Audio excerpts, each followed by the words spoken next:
So we are dealing with general curvilinear motion where a particle moves in a curved path. Now at some point on the curved path, say P, say if you draw two very close points, say P and this way the particle is moving, right? So this is P and this is point P dash, very close, and if you draw two perpendiculars at the 2 points, so these two perpendiculars meet at this point. So this point is known as the center of curvature of path, center of curvature of the path at point P, and this radius R is known as the radius of curvature of the path at point P.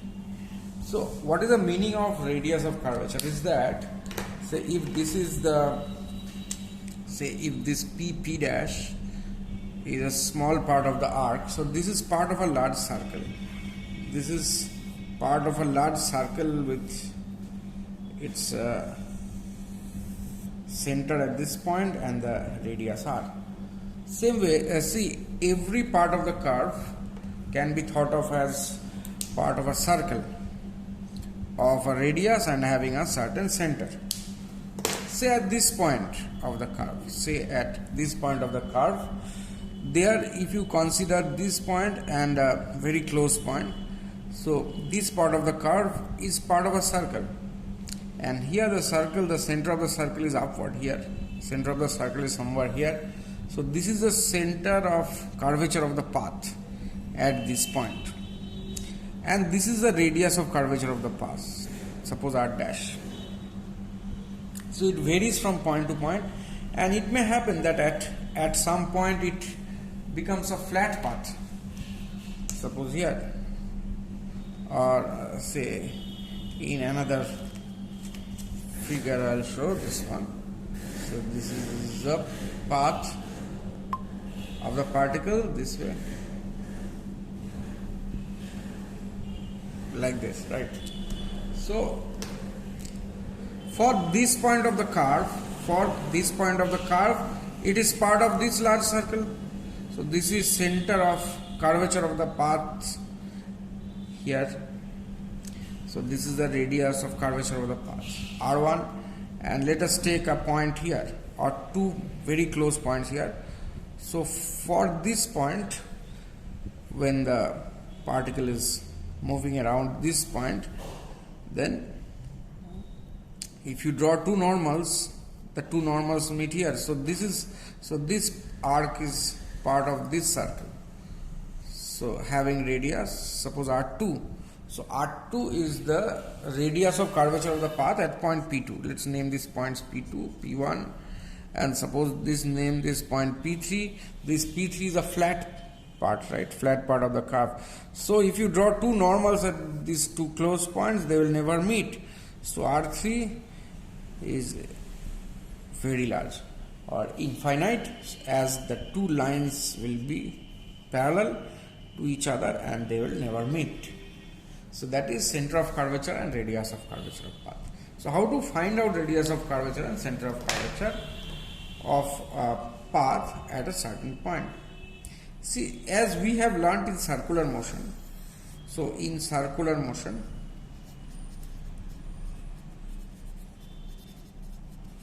there are two accelerations, right? I mean two components. That is the tangential acceleration, which is equal to the rate of change of speed, and that is the normal acceleration or the centripetal acceleration. Let's write it, normal acceleration, that is equal to v square by r. So that was it. Suppose this velocity v here, so this was the normal acceleration and this was the tangential acceleration, and this is the radius of the circle. So in this same way, if you consider this point, suppose at this point velocity of the particle is v, and there are two components of acceleration. Suppose the total acceleration when the particle is at this point P1, suppose the total acceleration is a, and this A is having this component parallel to the velocity is tangential acceleration, and component perpendicular to velocity is the normal acceleration, right? So in the same way you can find out radius of curvature of the path at point P1, that is this R1. See, by comparing this, what is R1? It is v square by an, v square by the normal acceleration. So this is the way to find out radius of curvature of path at a certain point. It does not depend on the tangential acceleration. See, if the tangential acceleration is positive, that means velocity will increase with time. If it is negative, that means if the tangential acceleration is this way, then it's slowing down. But radius of curvature depends on this normal component of acceleration and the velocity by this relation v square by an. So I'll take up a very simple problem that to find the radius of curvature of path of a projectile as given. It is thrown at speed u, making angle theta with horizontal.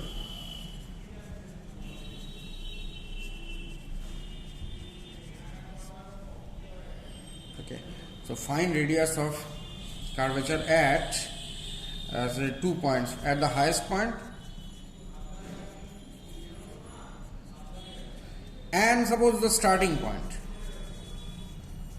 At the highest point, at starting point, and suppose at any other point, at a point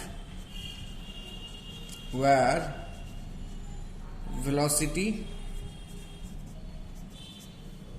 makes an angle phi with horizontal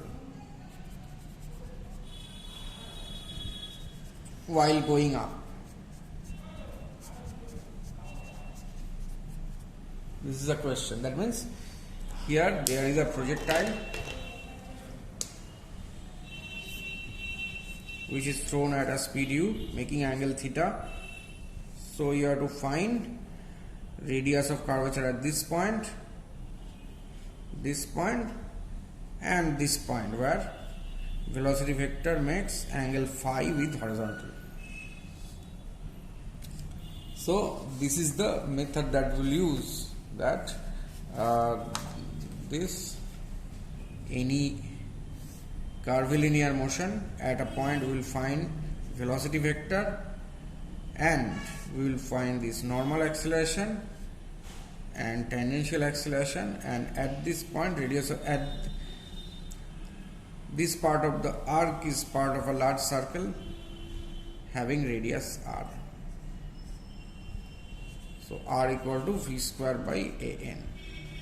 So let's see, for this projectile which is thrown at a speed u, making angle theta with ground. So at all points during its journey, it is having acceleration g downward. So this topmost point is not an exception to that. At the topmost point, velocity is equal to u cos theta, and acceleration is g, that is at all points. So now as this is 90 degrees, so this is equal to the normal acceleration. Therefore at the topmost point, radius of curvature is equal to v square by an, that is u square cos square theta by g. Well, that means this topmost point, if you draw an arc, it is part of a large circle. This topmost part of the arc is part of a large circle there, having center somewhere and radius this r1. Now let us find out at the starting point and then a point where it makes angle phi. So at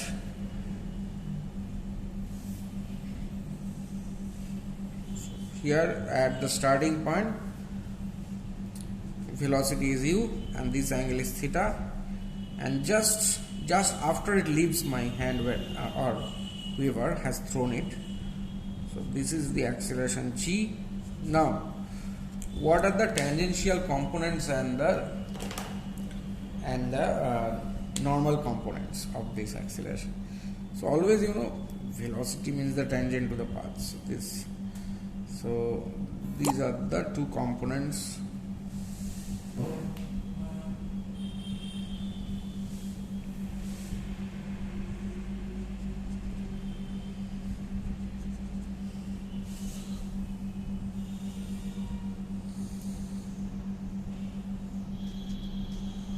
Just a minute. Yeah. So here this is also theta, right? This angle is also theta. So this component is g cos theta and this is g sin theta. So as velocity vector is this way, tangential acceleration is minus g sin theta and normal acceleration is g cos theta. See, the significance of tangential acceleration, negative means it's slowing down, and you know that while it moves up, velocity will decrease with time, so tangential acceleration is negative.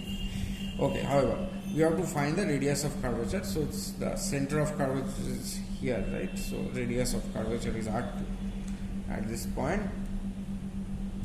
at the starting point, r2, yes, right? It is part of a large circle having radius r2. We have to find like this: r2 is v square by an, so u square by an is equal to g cos theta. Now this is part 2. Now again we have part 3 here of the problem, where you have to find out radius of curvature at a point where velocity vector makes an angle phi with horizontal direction. So you know this component, this was theta, so this is u cos theta. So the horizontal component is always same, u cos theta. So this velocity is u cos theta divided by cos phi, and this is g, total acceleration, and in the direction of v and perpendicular to v, let us find out its components. Phi, so that is g cos phi, and this component is g sin phi. So this minus g sin phi will be the tangential acceleration, and here the normal acceleration is it's not cos theta, cos phi, g cos phi. So therefore here radius of curvature r3 is equal to v square by an, so u square cos square theta divided by cos square phi divided by g cos phi. So r3 equal to u square cos square theta by g cos cube phi.